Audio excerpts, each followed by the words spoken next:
Mas, sampean tak masuki di grup WA bersama dengan kelompok orang-orang yang ingin mengadakan perubahan di negeri ini di tahun 2024. Setuju kan? Inilah telepon dari tokoh nasional penggerak kekuatan massa yang mendukung pemerintahan saat ini. Yang saya pun bertanya, siapa aja ada di grup tersebut? Dijelaskan panjang lebar nama-nama tokoh nasional baik yang dari incumbent, politikus, hingga tokoh oposisi. Lengkap dan orang berpengaruh. Maka saya mengajukan syarat sederhana. Bolehkah diskusinya adalah tentang perubahan total bernegara? Seperti apa itu, Mas? Demikian dipertanya menyelidik.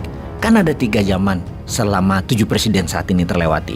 Zaman Orde Lama, zaman Orde Baru, dan zaman Reformasi. Kalau grup tadi setuju, maka kita diskusikan adalah tahun 2024 adalah tahun terakhir era zaman reformasi tersebut. Kita ganti era baru, sistem baru, pola baru yang bukan hanya mengikuti kemajuan kecepatan zaman saat ini, namun era baru mendahului zamannya agar Indonesia menjadi negara terdepan di tahun Indonesia ulang tahun ke-100, yaitu Indonesia Emas di tahun 2045. Kalau setuju, saya bergabung. Waduh Mas, kalau idenya begitu, ya kita buat grup bertiga dulu aja. Saya, Mas Bosman, dan dia menyebut sebuah nama yang dikenal luas secara nasional.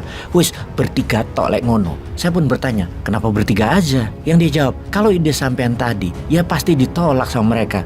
Mereka ini ingin perubahan bukan kayak yang dimaksud sampean.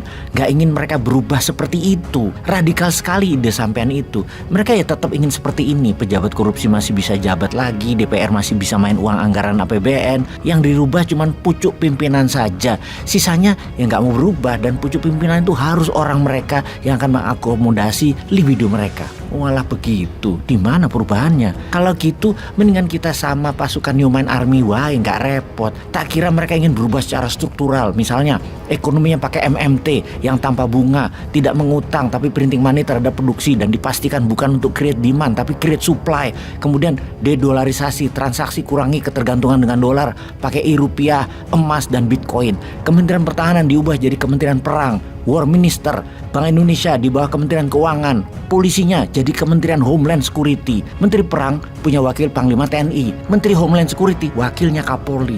Ini kalau kita urai terus perubahan yang akan kita lakukan, pasti kita dibilang radikal kadal gorong-gorong kita ini. Haduh.